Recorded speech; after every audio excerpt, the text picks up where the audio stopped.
Hey guys, welcome back to Electrical Car Repair Live. Our mission at the garage is to save you guys as much money as we can. That's why we make these absolutely free videos and we teach you how to fix your car for free. Let's go ahead and start on it now. Any of the following three vehicles, guys: Chrysler 200, Fiat 500 or Dodge Ram ProMaster, guys, with a 2.4 multi-air engine, and you're trying to replace, guys, your ignition coils. Stay with us, guys, and we'll explain what needs to be done.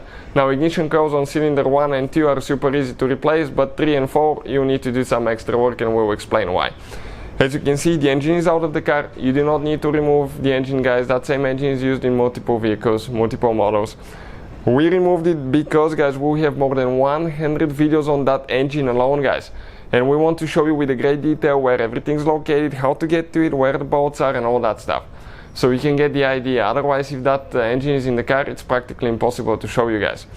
So make sure, guys, you subscribe to the channel and like the video. We put all that work so we can save you guys as much money as we can.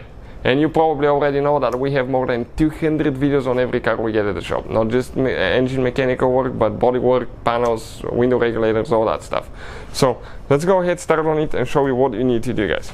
If you need to buy any parts, new ignition coils or tools that we use, we have the links, guys, in the description of the video below to see where you can get them from for a good price, fast shipping, guys. That's where we get our parts from. So we need to, guys, first remove the engine cover here. So just grab it and pull it straight out. Okay, you guys have 4 bushings, okay, rubber bushings, let me explain quick, that attach to the valve cover. 1, 2, 3, 4, right here.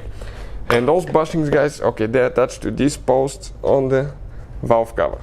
Now, we get, guys, to the ignition coils, right here. Those are your ignition coils. Cylinder number 1, cylinder number 2. So if you have a code for 1 or 2, super easy now, you can replace it, but we want to show you guys how to do each one of them. If one goes bad, guys, I'll recommend replace all of them and keep the old ones for spares, because probably another one will go out soon as well. So when your engine is in the vehicle, you have your air filter box here. Get that hose clamped loose so you can disconnect that hose. Next, 10mm socket, guys, and we're going to remove, okay, that bolt right there. Perfect.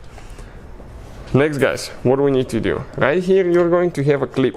Ours is broken. You just need to get a clip removal tool, just looks like this one, and pry it straight up. After that, guys, we need to disconnect our excuse me here, intake temperature sensor, guys. Okay, press down, pull it out. Perfect. Then you have, guys, one hose clamp that you need to get loose. This is for the throttle body. We already pre-loosened our SAM so we can show you guys, but that's where the clamp is. And we can save you some time not to watch us loosen the clamp for 30 seconds. Grab that thing, pull it out now. And you can, guys, reach now ignition coils for cylinder 1, 2, 3, and 4. Now, guys, how you remove ignition coil. Let me focus quick. Okay, that red thing, slide it back. After that, you guys grab it with your fingers, press on the back side and pull out. Okay, you can see, just like that. And you do that for the rest of them, just the same way. We'll just replace one, guys, show you how to remove it. The rest now is easy, all of them are accessible. Remove that bolt with a 10mm socket, and we're ready to go ahead and grab that ignition coil. Okay, this is it, guys. This is the ignition coil out of the car. That's what it looks like, very long. Make sure you don't have any oil here, because if you have any oil, guys, this is a sign of a bad valve cover gasket. Okay, bad valve cover gasket can cause that. And if you have oil, guys, you have oil on your spark plug, and this is not good. You need to replace the valve cover gasket. We'll have the video on the channel. If you need to buy new coils, guys, all that will be in the description of the video below. Thank you, guys, for... Hopefully, guys, the video was helpful and we were able to save you money. We, guys, have more than 19,000 free repair videos on our YouTube channels. Check them out. We have videos that can save you thousands of dollars in future repairs. Thank you for watching and see you guys next time.